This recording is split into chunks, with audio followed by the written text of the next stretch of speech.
पर आज कलेक्ट्रेट सभागार में आचार संहिता लगने से पहले दिशा की आखिरी मीटिंग हुई।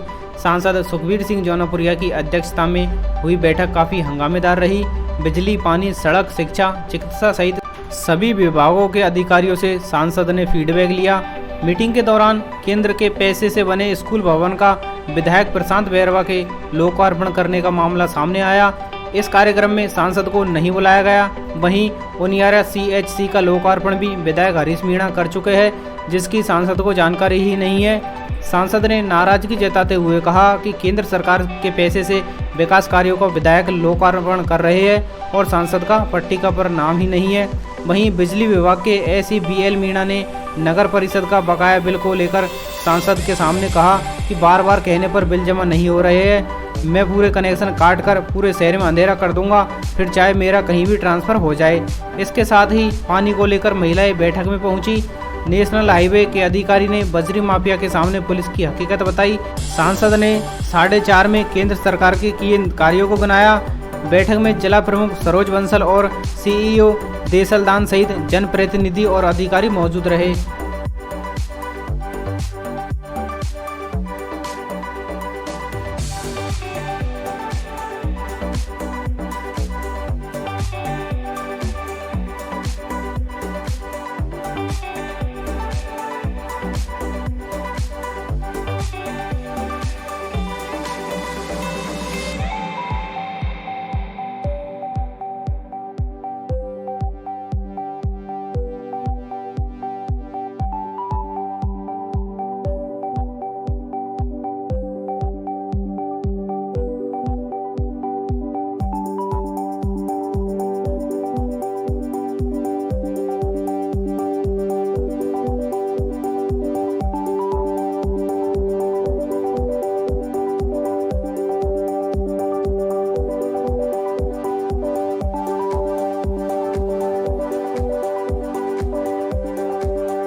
सर, आज दिशा की मीटिंग थी, किस तरह के मुद्दे रखे गए, क्या क्या रहा? देखिए, दिशा की मीटिंग ड्यू थी, उसी अनुसार में आगे आचार संहिता लगने वाली है, तो उसके तहत में हमने आज दिशा की मीटिंग रखी थी। मैं समझता हूँ 4.5 साल का जो अनुभव रहा, उन सब में भी मैं आपके सामने साझा करना चाहूँगा कि इसे आज 5 साल के अंदर में हमने करीब टोटल 50,261 अब से पहले PM आवास बना के समर्पित कर दिए, जिनकी लागत करीब 753 करोड़ रुपये बनती है। प्रधानमंत्री किसान सम्मान निधि में अब तक करीब 3 लाख किसानों को करीब 600 करोड़ रुपये हमने ट्रांसफ़र कर दिया। प्रधानमंत्री उज्ज्वला योजना में 1,75,000 गैस कनेक्शन हमने निःशुल्क जो दिए हैं, उन सब लोगों को, महिलाओं को हमने दिए हैं। महात्मा गांधी नरेगा के अंतर्गत में अभी करीब 435 करोड़ रुपये हमने ज़िले में खर्च कर दिया है। ग्राम पंचायतों में जो हस्तांतरित राशि जो आई है वो करीब 226 करोड़ रुपये सेंटर की तरफ से अभी आई है। CRF के तहत में जो सड़कें, करीब 5 सड़कें मंजूर हुई हैं, जिनका लागत करीब 100 करोड़ रुपये लागत होती है। CRIF के तहत ही बनास नदी के ऊपर आपका पुल बन रहा है, जिनकी लागत करीब 135 करोड़ रुपये है। प्रधानमंत्री सड़क योजना के तहत में करीब 22 सड़कें स्वीकृत, जिनकी लागत करीब 100 करोड़ रुपये है। केंद्रीय विद्यालय टोंक के अंदर में अभी कंप्लीट हुआ है, करीब 11 करोड़ का भवन कंप्लीट हो गया। मेडिकल कॉलेज, मैं पहला सांसद हूँ जिनके दोनों जिलों में मेडिकल कॉलेज 350 करोड़ रुपये के मंजूर हुए। यहाँ का काम अभी स्टार्ट हुआ है, क्योंकि भूमि लेट मिली, भूमि नहीं मिल पाई थी। जल जीवन मिशन के तहत में हर घर को नल से देने माननीय प्रधानमंत्री का जो सपना था, उसके अंदर करीब 1100 करोड़ रुपये हम खर्च कर रहे हैं, जो हर घर को नल से जल देने के प्रयास हैं। अभी सीवरेज और पेयजल के अंदर में रूट के माध्यम से जो भी आप सुन रहे थे, करीब 400 करोड़ रुपये शहर के अंदर में हमने खर्च किए हैं, जिसमें हम हर घर को सीवर का, और अमृत 2 के तहत में 108 करोड़ रुपये एक और 5 करोड़ रुपये तालाबों के लिए 113 करोड़ रुपये और आ गया, माननीय प्रधानमंत्री ने हमें दिया है। मैं समझता हूँ विद्युत विभाग की तरफ से RDSS के जिस नाते हमने पीछे करीब 250 करोड़ रुपए खर्च किए थे दीनदयाल ज्योति योजना के तहत में, और अभी 95 करोड़ रुपए माननीय प्रधानमंत्री ने हमें फिर दिया है ताकि ज़िले के अंदर में 33 kV 11 kV सब स्टेशन बना के हम सुनिश्चित करें ताकि लाइट हमें ठीक मिले। उसी के तहत में सोनवा में फूड प्रोसेसिंग यूनिट माननीय प्रधानमंत्री ने सीधे सेंटर से दिया है, 35 करोड़ रुपए हमने उसमें खर्च किए हैं, करे जा रहे हैं, अभी हमने किया है। उसके तहत में आज करीब जनधन खाते 7 लाख जनधन खाते हमने यहाँ खोले जो टोटल देश में 48 खुले थे। उसके तहत में प्रधानमंत्री मुद्रा लोन योजना के तहत में करीब 50,000 से अधिक लोगों को वितरित किए गए हैं और करीब 378 करोड़ रुपए हमने आपसे पहले पब्लिक को वितरित किया है। प्रधानमंत्री फसल बीमा योजना के तहत जो क्लेम और फसल का खराबा अभी तक हमने इस में 300 करोड़ रुपए किसानों को हमने ट्रांसफ़र किया है। अभी इसके तहत में कहें दिल्ली मुंबई एक्सप्रेस से जो कभी सोच भी नहीं सकते थे, ना कभी किसी दिमाग में आती थी, आज हम ये कह सकते हैं कि टोंक का करीब 2.5 घंटे का सफ़र दिल्ली तक का हो गया जो 6 घंटे में होता था, और करीब 10,000 करोड़ रुपए उसके ऊपर जो हमारे ज़िले के अंदर में बना हुआ है उसके ऊपर हमारे खर्च हुए हैं। प्रधानमंत्री मातृ वंदन योजना में हमने अभी करीब 18 करोड़ रुपए करीब 41,000 महिलाओं को जो 5,000 रुपये प्रति माह के हिसाब से दिए हैं। इतने लोगों को हमने करके आपसे पहले 5 साल की उपलब्धि मैं आपके सामने रखूं। हमने जो समय बीता है अनेक जन जन के बीच में जाके जो माननीय प्रधानमंत्री की योजनाएं उन सबको घर घर तक ले जाके हमने पूरा किया है, ताकि ज़िले के आज दिशा की मीटिंग आखिरी थी और आचार संहिता लगने वाली है, तो इन सबको लेकर हम जनता के बीच जाएंगे ताकि माननीय प्रधानमंत्री जो हमें काम दिए हैं जनता के बीच में उन कामों को लेकर जाएँ, ताकि सबके बीच में जिस हिसाब से हम काम कर रहे हैं। ये तो CRIF में 2023-24 में 2 रोड और 41 रोड के सैंक्शन हुए हैं। तो मैं समझता हूँ कि 4.5 साल का जो टाइम बीता है हमें जो यहाँ से थोड़ी सी प्रोटेक्शन नहीं मिल पाई, जो CO साहब बराबर बैठे हैं, कलेक्टर साहब नहीं है, जो पिछली बार हमने 2014 तक जो पहले काम किए थे उनमें करीब 123 करोड़ रुपए खर्च हुए थे जो कांग्रेस शासन था।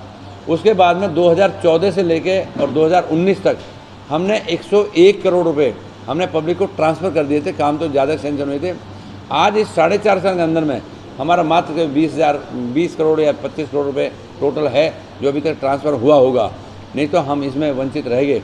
तो मैं समझता हूँ कि इस गवर्नमेंट अपनी ना होने की वजह से हमें काफ़ी बड़ा ज़िले में नुकसान झेलना पड़ा है, नहीं तो हम इतना काम करते जो पिछले 5 साल किए हैं वो सबका हम ब्यौरा देते हुए हमें मज़ा आता है कि करीब 2,000 करोड़ की सड़कें बनाई थी, पेड़ लेकर आए थे। ये सारी चीज़ें ऐसी थी कि जो अगर आज गवर्नमेंट अपनी होती और डबल इंजन की सरकार होती तो मैं समझता हूँ अधिकारी इस बात को मानता है और उस काम को आगे करता है। पानी की मांग कर रही है, क्या शहर में स्थिति है पीने के पानी को लेकर, और कब तक पूरे शहर को पीने का पानी मिल जाएगा? मैं समझता हूँ आप सबके सामने महिलाएं, आप भी आगे, मैं नेहरू पार्क में जाता हूँ सुबह, वहाँ पर भी महिलाओं ने मुझे कई बार रोका है। और आज अधिकारी 2 जो SC लेवल के 2 अधिकारी हैं, आप मान के चलो इससे बड़ा अधिकारी ज़िले में और नहीं होता। उन सबके सामने पिछले सितंबर से इन्होंने रूडिप ने हमें लिख के दिया था, इसी कलेक्ट्रेट में कलेक्टर मैडम के सामने टाइम रखा था, उसके बाद भी आज तक हम पानी नहीं दे पा रहे। हमें बहुत दुख है इस बात का, क्योंकि अधिकारी मानने को तैयार नहीं है। अभी भी ताजुब ये है कि रूडिप का जो SC का लेवल का अधिकारी है जिसने करीब 400 करोड़ रुपए पेमेंट की है, उसके बावजूद भी 90% ठेकेदार की पेमेंट होगी, और उसके बाद भी यह शहर पेयजल और सीवरेज के लिए तड़प रहा है, तरस रहा है, नहीं दे पा रहे। हम खुद इस बात में मजबूरी आपके सामने रख रहे हैं। नेशनल हाईवे के अधिकारी पुलिस की लाचारगी बता रहे हैं बजरी माफियाओं के सामने की सुरक्षा मांगने गए। उनका ये कहना है कि आप इनसे रिक्वेस्ट कर लीजिए, ये इतने पावरफुल है कि सरकार बदलने की ताकत रखते हैं, क्या कहेंगे? मैं समझता हूँ किसी अधिकारी ने अगर ऐसा बोला तो बहुत हल्का शब्द बोला है। बजरी वाले से गवर्नमेंट नहीं चलती, ये जनता का काम है। आज मान के चलो बजरी की जो लूट मची हुई है लगातार चले आ रही है, इनको दो राय की नहीं। अभी जो अधिकारी ने बताया है, हम ये हकीकत है जो गांव की रोड है सारी रोड को तोड़ के फेंक दी, नहीं फिर भी उसके बाद में बजरी के ऊपर कोई कार्रवाई नहीं हो पा रही। खनिज का अधिकारी है जो खुद ये कह रहा है कि मैंने पेड़ लगा दिए, 3 मीटर से ऊपर खोद नहीं सकते। ना तो आज तक ज़िले में एक सिंगल पेड़ लगा, और ना ही कहीं बजरी का समाधान हुआ कि वापस हमें वैसी ज़मीन करके देनी है, और ना ही आज तक एक पेड़ लगा। तो ये तो बार बार हमें लगातार उठाना पड़ता है, लेकिन फिर भी उसके बावजूद भी नहीं हो पा रहा है। बिजली विभाग के अधिकारी ने कहा कि नगर परिषद अगर जमा नहीं कराएगा तो पूरे शहर में अंधेरा कर दूंगा। क्या 2 सरकारी संस्थाओं में, 2 सरकारी विभागों में सामंजस्य नहीं है? क्या वजह है कि एक सरकारी संस्थान का बिल जमा नहीं होता है और बिजली बिल सरकारी है? मैं समझता हूँ दोनों सरकारी अधिकारी, पिछली बार जब मैंने पानी के प्रयास किए थे, SC PhD भी, SC ये जेबीन भी, दोनों अधिकारी बराबर बराबर बैठते थे। उसके बाद में पानी के कनेक्शन कराते कराते मुझे साल भर लग गया था। अब मैं समझता हूँ जो मेरे सामने बात आ रही थी, दोनों अधिकारी सीनियर हैं, आपस में रोज़ मिलते हैं, रात बात करते हैं, जो भी गवर्नमेंट का पैसा गवर्नमेंट को देना है। तो मैं समझता हूँ हमने यही कहा कि आपस में बैठ के बात करो। कलेक्टर मैडम नहीं है तो नए कलेक्टर आगे हैं, वो आ जाएंगे, उनके सामने बात रख लेना। शहर में सफाई को लेकर के आपने भी निर्देश दिए हैं कमिश्नर को? मैं समझता हूँ जिस आपका पीछे जो भी नगर परिषद के चेयरमैन ने, जो नगर परिषद ने जो टेंडर किया है, वो टोटली फ्रॉड है, गलत है। अपनी नगर परिषद के अंदर में इक्विपमेंट भी हैं, सफाई कर्मचारी भी हैं, लेकिन फिर भी उसके बाद में 7.5 करोड़ का टेंडर उसको कर दिया, 1 करोड़ 3 लाख उसके पेमेंट कर दी। अभी भी हमने पेमेंट को स्टॉप कराने का कहा है, क्योंकि हमारा हक बनता है कि करीब 70% पैसा देश के प्रधानमंत्री मोदी का आज नगर परिषद में है, और उसके बाद भी जो लूट मची हुई है, हम समझते हैं इससे बुरा कुछ हो नहीं सकता। विधानसभा चुनाव की तैयारियां चल रही है। सचिन पायलट साहब 4 और 5 को शहर मतलब विधानसभा क्षेत्र के दौरे पर रहेंगे और 5 तारीख को विलोड़ी जी भी आ रहे हैं। किस तरह की आप बीजेपी की तैयारियां हैं, क्या कहेंगे? देखिए, मैं समझता हूँ सचिन पायलट यहाँ से विधायक है, विधायक के नाते आना चाहिए। आज बहुत लेट कर दिया आते आते, आना बहुत पहले चाहिए था, कभी कभार क्यों आए। एक बात, विधोड़ी जी यहाँ पर आप ये ऑब्जर्वर लगाए हैं, तो चुनाव को लेके वो 4 तारीख को आ रहे हैं, तो उनका भी स्वागत है। संगठन में सामंजस्य को लेकर के विधोड़ी जी को लगाया मैं समझता हूँ हर संगठन में सामंजस्य नहीं है। नहीं, हर जिले के अंदर में एक एक प्रभारी लगाया है संगठन को लेकर, काम करने को लेकर, चुनाव कराने तक।